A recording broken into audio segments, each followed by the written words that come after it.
can't. You remember when I said you to think about the caboose? Still to this day, I don't understand what I was saying and why. Hey, you think I'm you? If you think I'm hilarious, you just need to take one day and be with my daughter. So, good morning, good afternoon. How y'all doing? I'm sitting here. Hey, Frederica, hey, Tanya. I'm sitting here with Dylan, my daughter, and I said to her, because we just having this mother and daughter talk, and I'm like, let's talk about your dating life. And she's like, I'm like, come on, get on. She was like, nah, I look like an inmate. Inmate number 458. She said, I look like inmate number 458.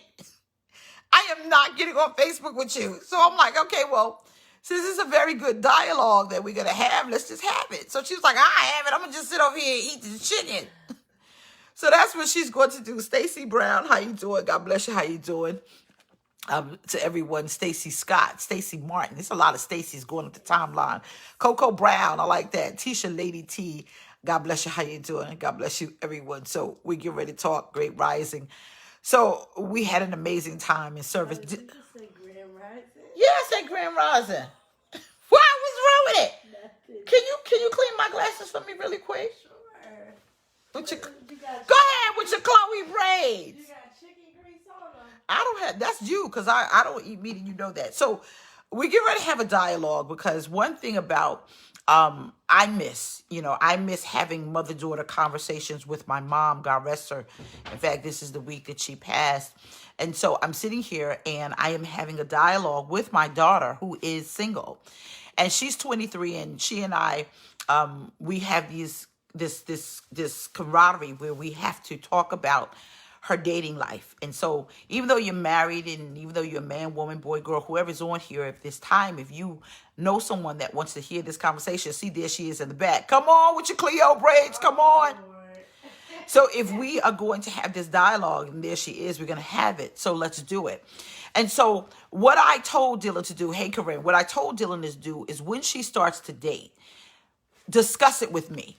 Let me be your dating coach. Most mothers who have children, and fathers, you too, you're included, you should want to hear how your children are dating. Come on, Dylan, with my glasses, I can't see. What did you do? Why are they so blurry? Child, stop. I'm trying to see who they're going up the timeline. What's up, Sade? Miss you. Coming to see you. Come on, Prophet Sade. Come on. And so we're having a dialogue about dating. And so this is what we're doing. Of course, the book is getting ready to drop, A Needle in a Haystack. So I am speaking to my single daughter about dating. So what I said to her, I said, every time you get ready to go on a date, I need to hear the verbiage, because I want to coach you. I want to tell you what you're doing and what you're not doing, what you're doing wrong, what you're doing right, your standards, your settling, the difference between the two. And you got to know what it is that you really want the outcome to be with your fellowship. Now, here is what we are getting to understand. Dating is a game. Dating is a game.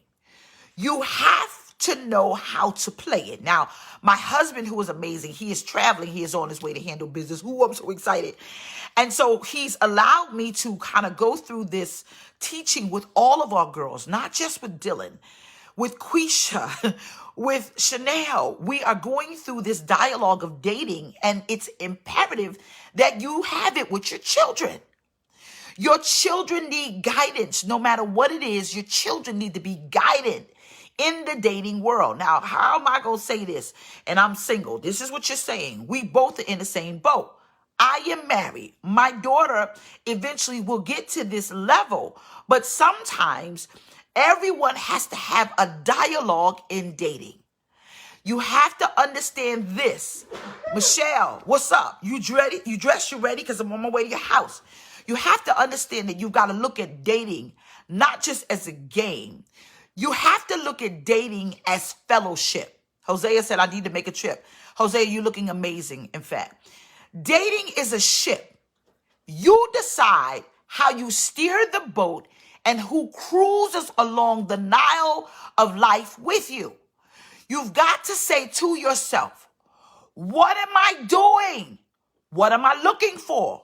Who am I looking for? Am I dateable? Am I ready to date? What am I doing wrong? What is the difference between my standards and settling? There is a huge difference. And in the book, you're going to know the difference between dating and lowering your standards and having, watch this, yourself settling. There is such a difference, and most people really don't understand that you've got to know the difference between the two. Now watch this. She said to me, Mom, here we go. So now I'm getting excited because she get ready to give me the tea, right, Dylan? It's tea time. So we're sitting down and she's giving me the tea on dating. So she said to me, she said, Mom, I'm kind of out here and I'm getting my feet wet and I believe that I might have found someone that is interesting. Stop saying I found my match. Take that out of your vernacular. Take it out of your tone. I found a match or I found someone. What you have done, you have found yourself in a position to entertain the possibility of finding someone. What you should say is this: I found someone cool to hang out with. That's what you're going to say. Thank you, Vanessa. I found somebody cool to hang out with. It means that you're not putting a label on what you've stumbled across. Now watch this. Someone say, hello. In your ship, you found someone to hang out with. That means you are cruising along with somebody that might get off. You're cruising along with somebody that you might kick off.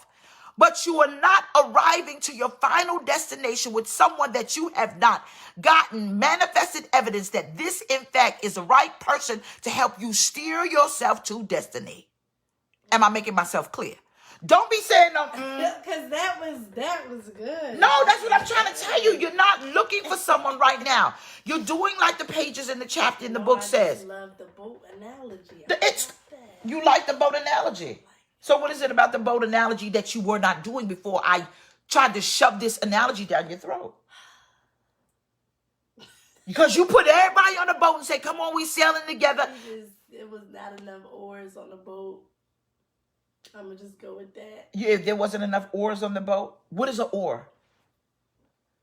The steering. It's not a steer, it's an oar. No, the oar is used to steer the boat. Exactly. Okay, you're the only one steering the boat. My boat is a paddle boat, though. Paddle boat, ship or not, Dylan, if you have too many people in the ship steering the boat, it's going to crash. What happens is you have all of these people, and instead of putting them in the category, we just chilling, you categorize them as this is the possibility. So you meet someone, oh, it might be him, it might be him, it might be her, it might be her. And not near one of them individuals are ordained to go to your final destination.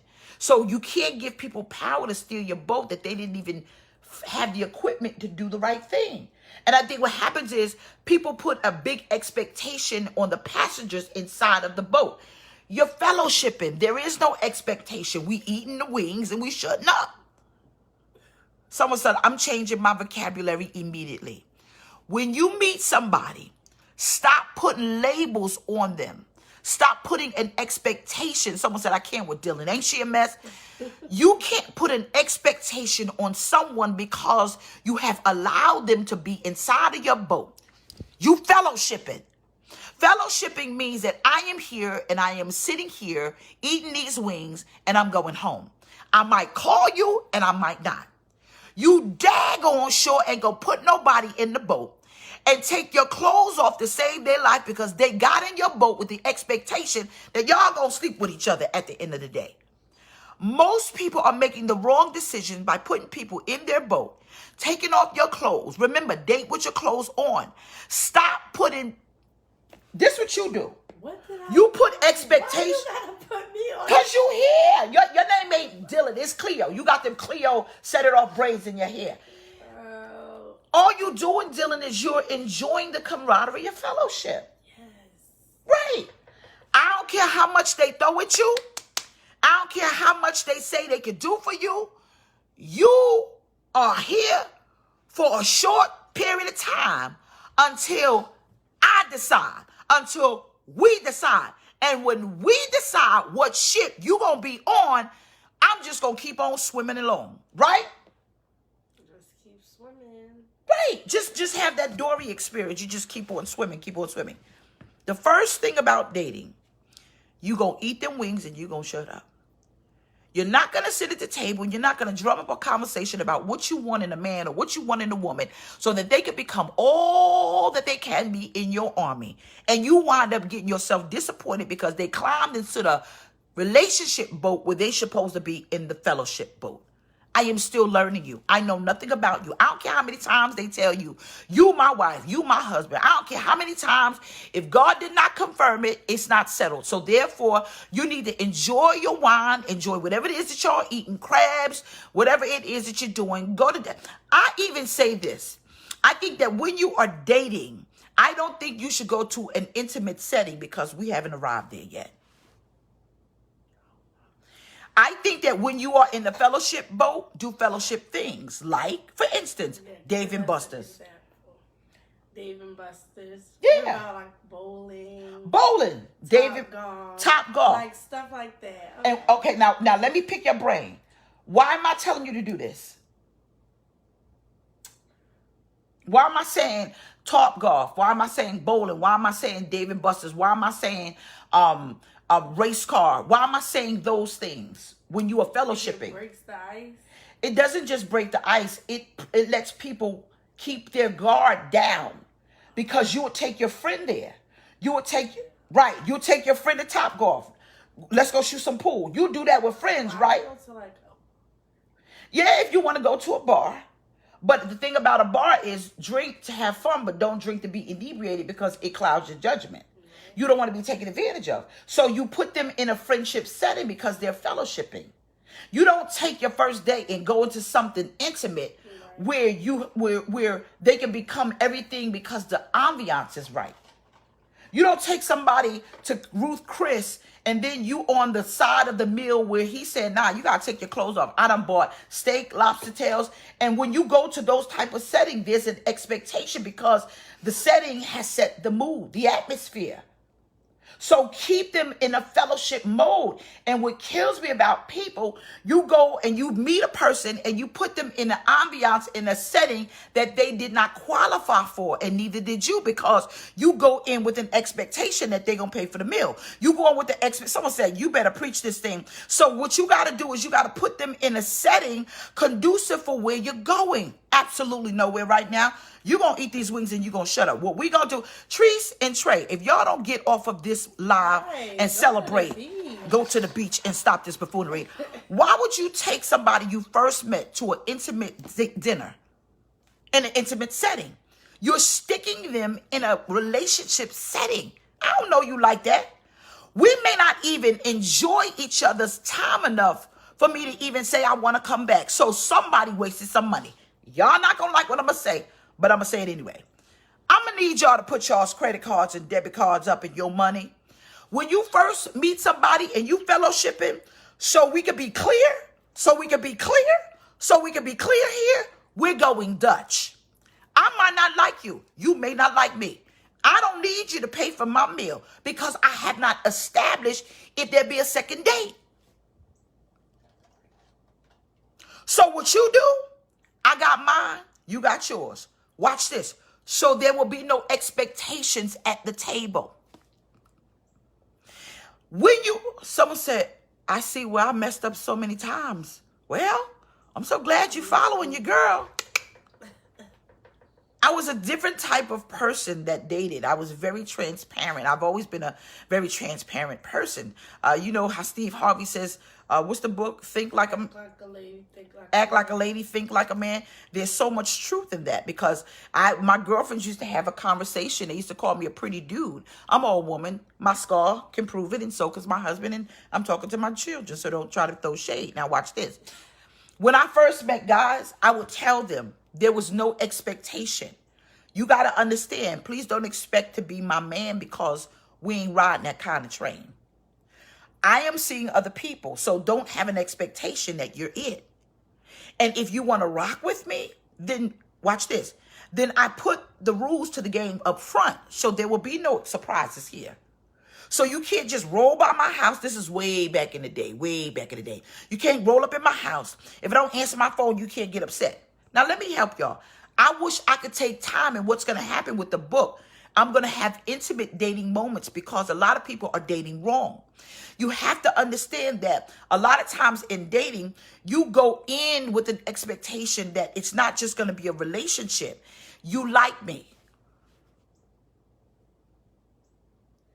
You could be eating dinner with somebody that really don't like you, but I'm here now, so I may as well just go ahead and just continue on with the date. Someone said, I just learned a lot. Brandy Hill, follow your girl. You have to understand, listen, you have to understand, I will be praying for your arthritis, Dominique, right? But we're talking to the singles right now.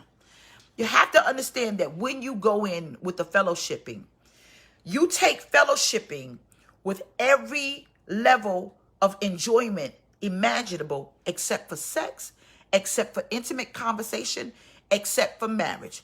You are just having fun. How people get your guards down? They start having intimate conversations with you. At the first sign of hello. At the first sign of hello. Tell me about your last man. That ain't why I'm here. Tell me about the worst conversation you could have on a date when you don't know where it's going is, tell me about your last relationship. For what? You don't know them and neither do I. I don't even know if we're going to be here again. So what relevancy does this have with me eating these wings and enjoying myself and you going home? Never Netflix and chill, because you put yourself in a vulnerable situation to be taken advantage of, and it ain't going to end well. Hold on. Is this my daughter on here? Oh, Lord. One of them. I think your sister just went up the timeline, Dylan. One of the worst things you could do is Netflix and chill. Netflix and chill is the biggest trick that people fall for. It's a trick to get you tricked to pull off your pants. You too old for that, to Netflix and chill. What we gonna do, I will meet you at the movie theater. And I will have my ticket, and hopefully you have yours. Stop showing these men that you are so independent that you could pay for everything. Because what you do is you let him see somebody I could take advantage of. And or my mom. And or you're not allowing me to prove that I can man up and take care of you or provide if it goes further than what it is. Because from the door, you came in paying for everything. Nah, we ain't doing that. We're going Dutch. Because I can't decide if you're worthy to ride with me right now. Mic drop. Don't discuss your past relationships. If they start asking you what you want in a relationship, change the subject. My cat's on fire. Cat's on fire. Right? That's what I told Dylan. She use it now. My cat's on fire. I don't even. My hamster is running away. Dylan says my hamster's running away. My fish is drowning. My fish is drowning. I am saying find any conversation to divert the conversation to get you to be vulnerable so that they can become all that you are eluding that you desire. Because what happens in dating, if I could have time, dating is where you collect data. That's all you're doing. You're collecting data. You're trying to find information if this person is worthy enough to be in my space. You control where the ship is going when you keep them on the fellowship. It's the fellowship.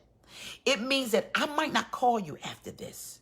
I may not like the way you look at me. I might not like your cologne. You might smell funny. Your breath.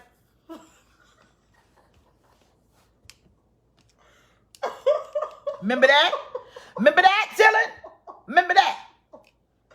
Sometimes, even in dating, you could be a little too picky. That's not picky. What you mean that's not picky? That is not picky. Dylan, if you ate shrimp and garlic sauce. He ate shrimp. I ate chicken. But yeah, we're eating. And after you eat, pop a piece of gum in your mouth. So I had the gum and I said, do you want some? He said no. Was it the shrimp and garlic, or was his breath really? His breath. He had halitosis. His breath stunk. Did he have halitosis before you met him, or did? I wasn't in his face like that. Okay, and did you? Now I'm gonna tell you this. Did you say you need a piece of gum and he denied it, right? Okay, this is how I did it to not be offensive. I chewed the gum first. You chewed the gum first. And I'm like, oh, you want some? Like, I know we just ate. He was like, nah, I don't like gum. Okay. So that right, people are laughing at you, Dylan. Laughing at me because it's like a what would you do type of thing. Okay, it's a what would you type of, okay. For me, I would say, because I would already know if this person is worthy to be in my space or not.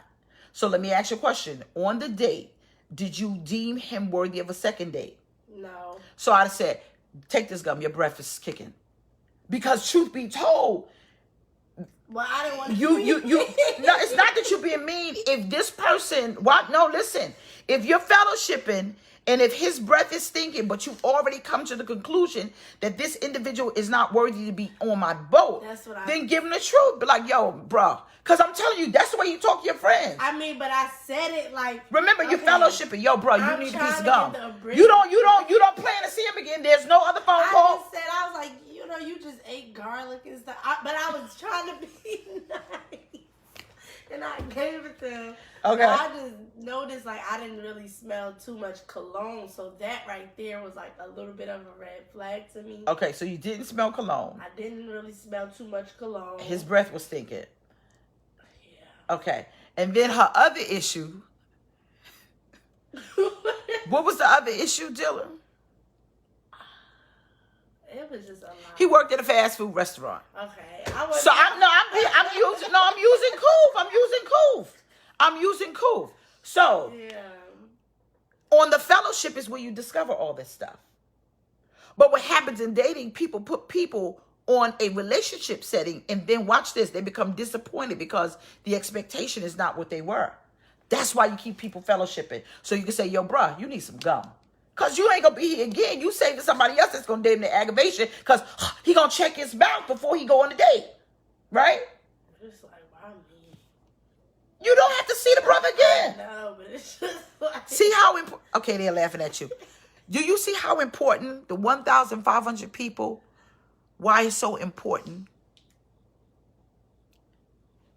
to keep people on the fellowship boat? You could tell the truth on the fellowship boat. You could have fun on the fellowship boat. You could have... Someone says, sweetheart, you're humble, but I would have been straight up. You could be straight up on the fellowship boat. There is no expectation on the fellowship boat. Someone said, Dylan, I don't blame you. I met a guy whose mouth almost made me throw up. His breath smelled like he ate a piece of crap sandwich. That's how he smelled. It woke me up. Okay, wait a minute. If a person's breath is not smelling so great, hey, Corey, you feeling okay? Then on the fellowship boat is where truth should be always told. Because someone said, brush your tongue, bro. I guess we got to get a teeth brushing class. You brush your gums, the side of your mouth, the roof of your mouth, and your tongue, and then you gargle. So hygiene is important. So you got to put hygiene up there as well. Hygiene is all the way up there. Do you know people who want a relationship so much? Miss Payne, really, God bless you. How you doing? Do you know people who stick people on a relationship boat that should be on a fellowship boat? There is where you settle and lower your standards. I'm going to give you this before the book even drops. Lowering your standards and settling are two different things. Watch this. Since we're talking about breath, let's do it. Suppose you meet someone and they are a doctor or they have a decent job. They're very attractive. They dress well. They're gentle. They're sweet. They have all the fruits of the Spirit. They're, for some, God-fearing. So for some, if you're not a believer, they're just nice. And they have all the attributes that you look for, and you have been on the fellowship boat. And now you both decide to be in a relationship, and or 6 months of fellowshipping has passed. And you see consistency. Watch this. You see consistency with them, and you bring them around people, and they verify the consistency, and a year has passed. But you notice that something has not changed within their breath. what do you do? Do you lower your standards or do you settle? Answer the question. Me in particular? Yeah. We're going to have to go to the dentist, sir. We're going to have to go to the dentist, sir. Halitosis. Right. Every time you see me go to the bathroom to brush my teeth, you can come. We can make it a little cute, fun teeth brush session. You can play some music, put on a little timer, and get them together. Right. I am bringing this to your attention because this is where people mess up. Because they take one thing that is workable and throw the whole individual away. There is where you settle. That means I'm not lowering my standards. They have all the qualities that I need. However, this one thing I'll compromise with. The compromise with is I know how to make you better in that area. I'm not going to throw the baby out with the bathwater. I think what happens when women and men are dating, they take one thing that they can compromise or work with, and they just say, nah, I ain't rolling with that at all. And they miss opportunity, and that's where you've been wrong sometimes. Not all the time. No, I know. So when we were upstairs, what did you decide you was going to do? I'm not going to throw the baby out with the bathwater. Yeah. I think what happens, and I think this happens with a lot of women who are single, we're going to hurry up and go. Someone said, Terry said, Dylan, your auntie said I'm weak. Yes, she said a teeth brushing session. I think what happens with a lot of people who are dating, someone said my divorce is final today, so that means you're going to get back out there. We're praying for you. It's going to be, if you're a person that enjoys fun, enjoy the fun of dating. I think what happens with a lot of women who are single, men who are single, and they've been single for so long, Ruth Anthony is laughing at you. I think they're been single so long until they take settling and they use it as a broad spectrum. If he laughs wrong, I'm settling. If his tooth is cracked, I'm settling. No, you should settle over things that are small that you can fix. I'm lowering my standards because he's not 6 foot tall and he's 5'9". I'm lowering my standards. You don't know the difference between the two, and people mess up in dating because they can't differentiate what is what. So I am saying keep everybody in your dating on a fellowship. Sail along and enjoy it for what it is. Someone said, my husband was a smoker. I said, I wonder, I would never date a smoker again. Now he doesn't smoke at all. I love him and he loves me dearly. I think single people need to make a workable list in your fellowship. Do not, and I promise you, don't go in dating with an expectation that something is going to materialize and be a lifelong companionship. Because the truth of the matter is, eat those wings and shut up. Enjoy it for what it is. It's fun. I'm not going on no intimate date with you, and I don't even know who you are. I don't know if you could afford it. And you need to ask yourself, are you dateable? Are they dateable? Can you afford to date? It's wrong for a man to pay for everything and you pay for nothing. It's wrong for you to pay for everything and he doesn't pay for nothing. Meet each other in the middle. And when you are fellowshipping, you can go Dutch as long as you both have the understanding. We really don't know what we're doing right now, but I know what we're doing. We're fellowshipping. All right. Enjoy. This was wonderful. What? Can a cheating man? Oh gosh. You want me to answer that? Can a cheating man get right? Well, my husband's not here to answer it because he is traveling. I would love you to hear a man's perspective because my husband is very good at that. Can a cheating person, because they're not just men that are cheating, they're women who cheat as well. Can a cheating person change? I am going to say,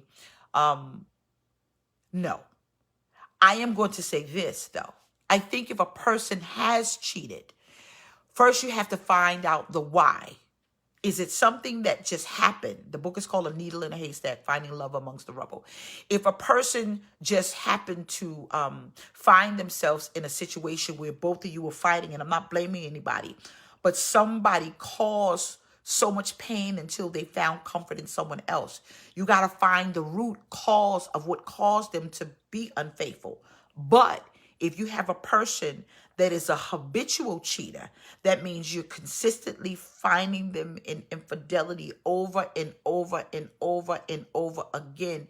I call them habitual cheaters. They don't change, they change partners. They don't change, they change partners. And if you accept a habitual cheater, they are not the problem. You are, because you only receive the type of love you feel you deserve. There are people that make mistakes, and there are people who change from their mistakes by showing behavior that says, I made a mistake, I am going to change. I hurt you, I hurt me, I hurt the family, I hurt myself. Change behavior tells you the truth of if they were sorry or not.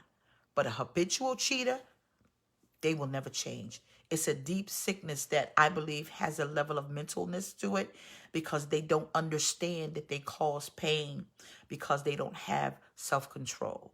A lack of self-control is nothing but an accident waiting to happen. And I pray to God you're not the person it happened to. I gotta go. I love y'all. I want you to set your notification and follow us and follow your girl. My daughter, I'm getting ready to go have some mommy and daughter time with the single ladies. Michelle, get ready. Dylan and I are on our way. Follow your girl. Bye-bye. Dylan.